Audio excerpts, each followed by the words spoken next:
You may be starting the semester and feeling behind, particularly in this class, if you haven't gotten the book. In Module 1, there is a PDF with Chapter 1, which corresponds to Journal 1. And your first assignment is Discussion 1. I've already discussed that. What I want to do here is jumpstart the reading. Now, the reading required in this class can be overwhelming. One of the things I would like you to do is use Google or an AI tool to enhance the reading in places where you may not understand a word, a phrase, or know who a person that they're talking about. So I'm going to start and I'm going to read a paragraph or so and then give you some idea of the things that I would look up if I were you.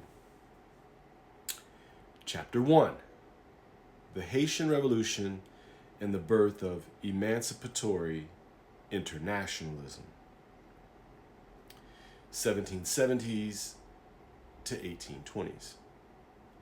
The foremost issue facing the Americas in the age of revolution, roughly from the 1770s to the 1840s, was the future of slavery in a hemisphere bristling with anti-colonial insurgencies.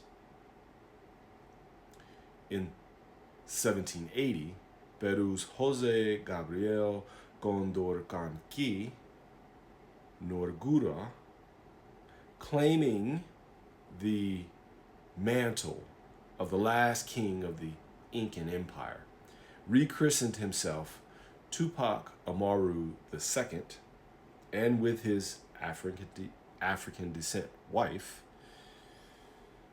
Micaela Bastidas, launched a rebellion against Spanish rule. Tupac Amaru II recruited a massive army that included indigenous Peruvians, mestizos, libertos, and slaves, in an effort to end European rule forever.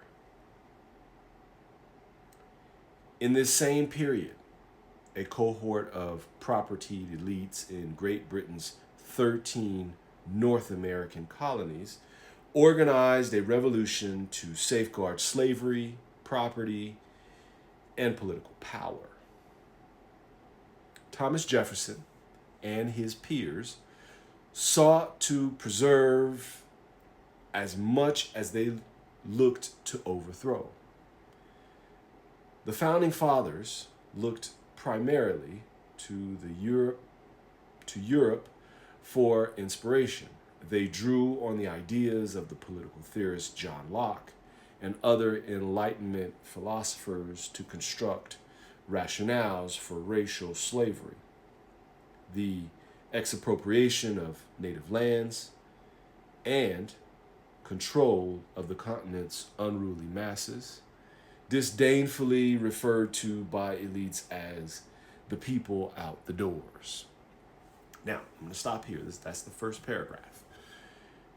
There may be people in there that you may not have ever heard of, like Tupac Amaru II, Micaela Bastidas.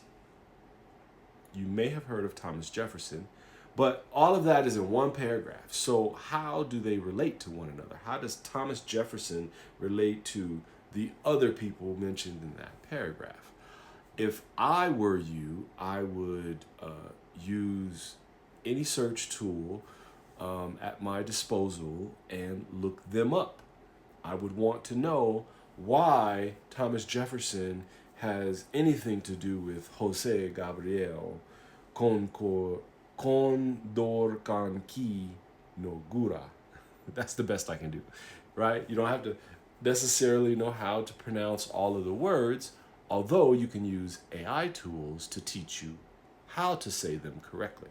So, just giving you an idea of some of the things you can do to enhance the lessons in case the readings are overwhelming, cumbersome, or boring.